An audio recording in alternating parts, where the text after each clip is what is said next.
Mrs. Gomez, good morning po. Pwede po ba magtanong lang po, ano po ba yung step by step na gagawin po, yung una na gagawin po pag gusto mo po magpa-reclass? Thank you po, ma'am.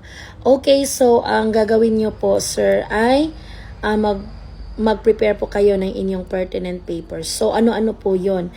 So, ito po ay yung Omnibus Sworn Statement on the Certification on the Authenticity and Veracity of Documents. So, ito po yung checklist ng inyong mga papers po.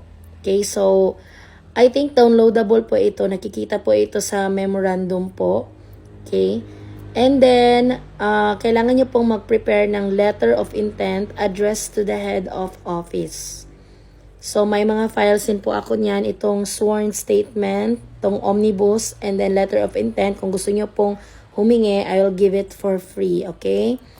And then, kailangan nyo pong gumawa ng inyong PDS.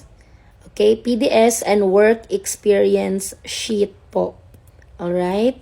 And then, kailangan nyo po ng photocopy of valid and updated PRC license ID. Hindi po pwede yung na-expire na po na PRC ID.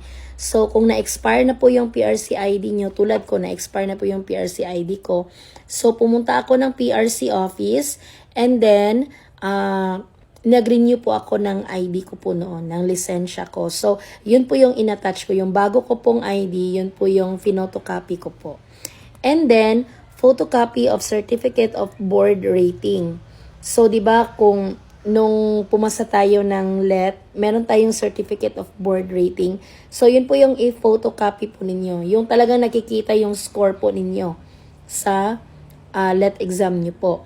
Pwede nyo po din itong ipa-authenticate kung ang instruction po sa inyong district or sa division nyo po ay kailangan authenticated. Pwede din pong hindi. Okay, so sa case ko po, hindi ko po siya pina-authenticate kasi wala naman pong instruction sa amin na kailangan authenticated yung certificate of board rating. Okay? Bago ko po makalimutan, ito pong Omnibus Sworn Statement on the Certification on the Veracity, on the Authenticity and Veracity of Documents, and also yung PDS po ninyo ay kailangan po notarized po ito ng attorney. So, kahit sinong attorney, so basta ipanotarize niyo po yan.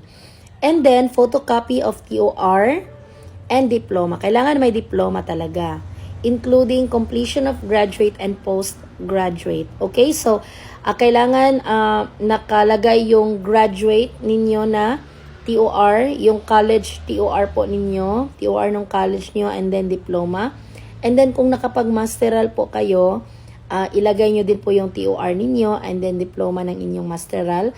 Kung nakapag-doctoral din po kayo, ilagay nyo po yung TOR ng doctoral nyo at ng diploma ng inyong doctoral. So, bali, kung tatlo po yung natapos ninyo, so tatlo po yung ilalagay ninyo. Okay?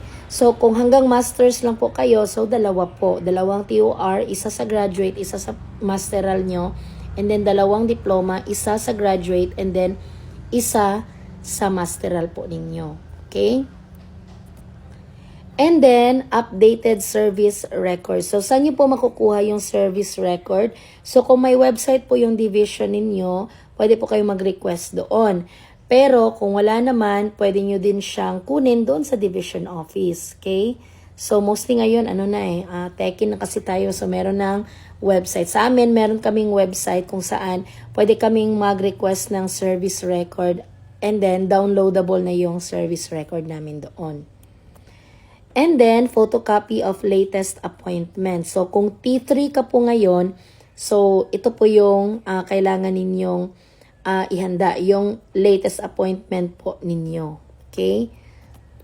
Photocopy lang po yun. And then, photocopy of certificates relevant specialized training or professional development courses or NIAP issued certificate.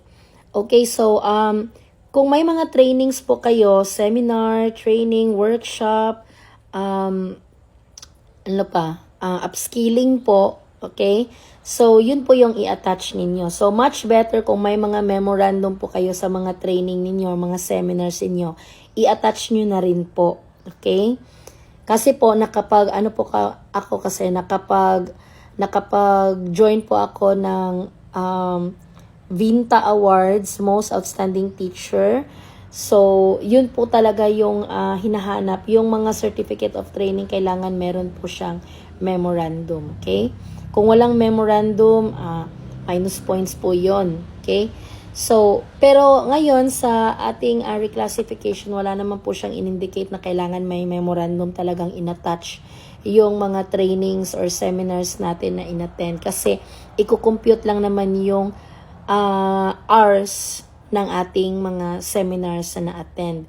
Okay, so kung ikaw po ay T3, tapos mag-a-apply ka ng T6, so ang kailangan nyo lang is 24 hours of training or professional development courses or NIAP issued certificate. Okay, so yun lamang po. And then, original copy of certificate of performance rating.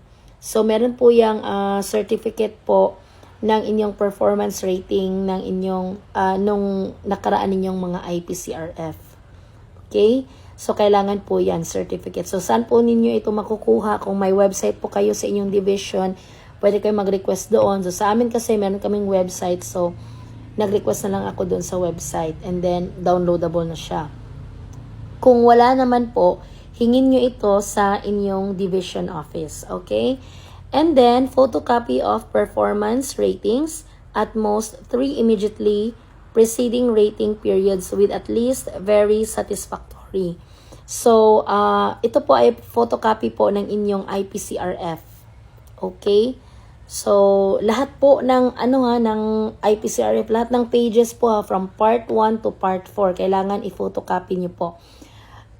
Yung iba kasi, yung summary lang ng ang kanilang IPCRF, yung pinotocopy nila.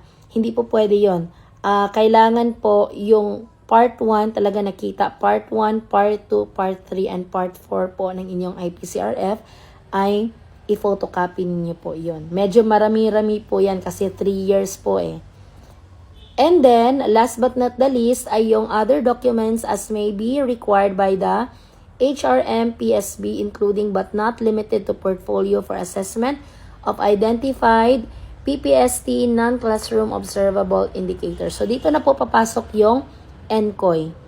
Okay, so, depende po kasi yung indicators. Iba kasi yung indicators ng T2, T3, T4, T5, T6, T7.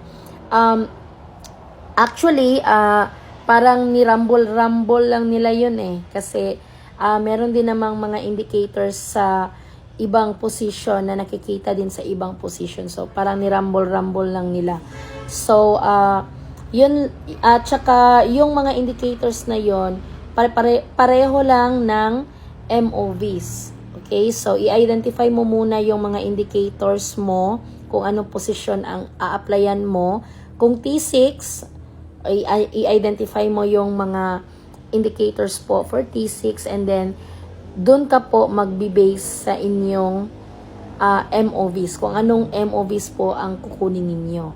Okay? So, kailangan po yung MOVs po ninyo sa NCOI ay talagang nakikita or reflected yung indicator po na yon. Alright? So, yun lamang po. Yun lang po ang i-prepare nyo. Tapos, yung COI po or yung COI, Classroom Observable Indicators, sa amin po kasi, may instruction po na mag-i-schedule po for demonstration. So, wala pang demonstration kasi yung COI kasi demonstration kasi yan. Meron din yung ibang indicators. Okay? So, schedule po yung sa amin. So, baka sa inyo ay schedule din po yung demonstration. So, to follow na lang yung COI. Okay? So, for now, ang i-prepare mo ay yung mga pertinent papers mo po, and then yung NCOI MOVs niyo po. Maraming salamat!